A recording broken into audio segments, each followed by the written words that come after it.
राधे राधे। जय श्री कृष्ण फ्रेंड्स।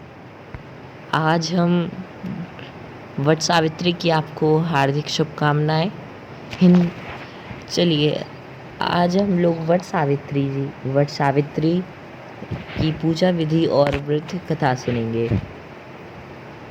तो शुरू करते हैं। हिंदू धर्म में वट सावित्री व्रत का विशेष महत्व है। इस दिन सुहागिनें अपने अखंड सौभाग्य के लिए व्रत रखती हैं। ये तो सत्य है। ऐसी मान्यता है कि वट वृक्ष के नीचे बैठकर ही सावित्री ने अपने सत्यवान को दोबारा जीवित कर लिया था। इस बार वट सावित्री 10 जून 2021 दिन गुरुवार को पड़ रही है और वट सावित्री व्रत 10 जून दिन गुरुवार को रखा जाएगा।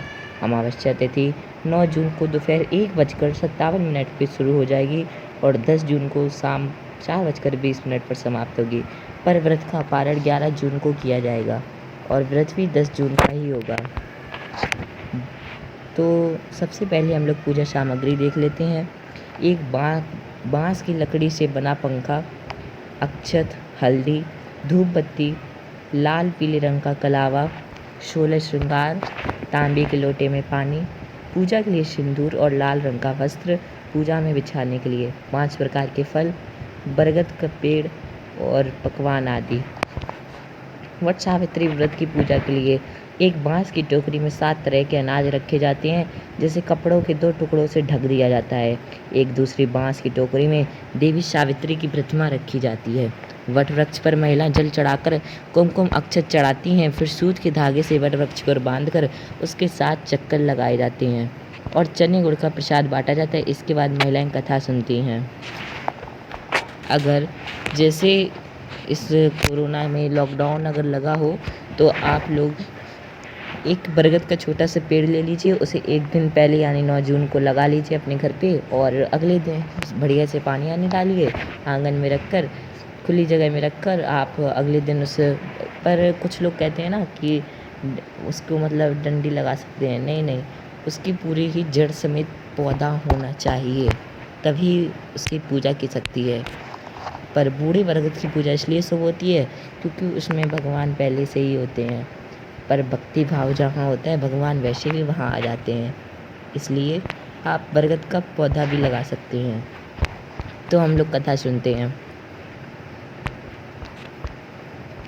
तो कथा शुरू करते हैं।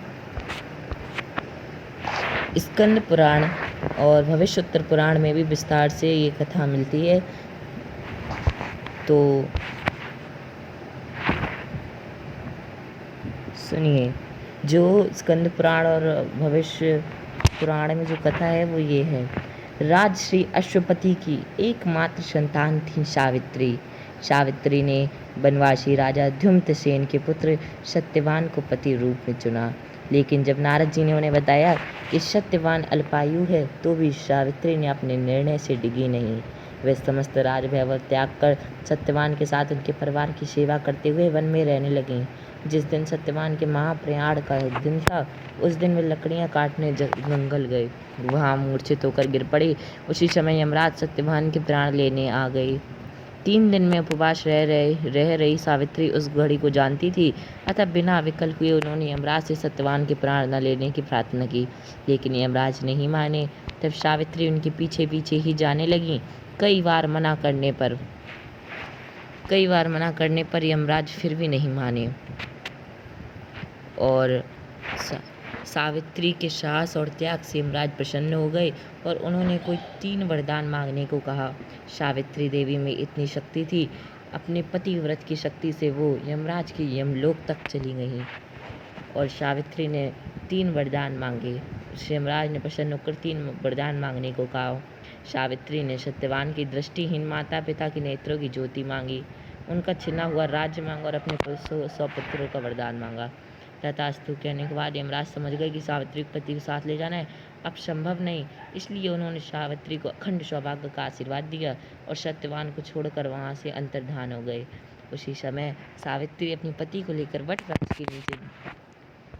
वृक्ष के नीचे ही बैठ गई।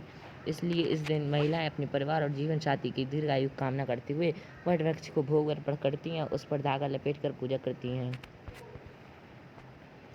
तो फ्रेंड्स, ये थी वट सावित्री की व्रत कथा। और आपको ये कथा आपने सुन ली है। और आज जिसका भी वट सावित्री का व्रत है उसको वट सावित्री की हार्दिक शुभकामनाएं।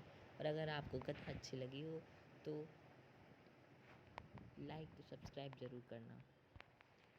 राधे राधे।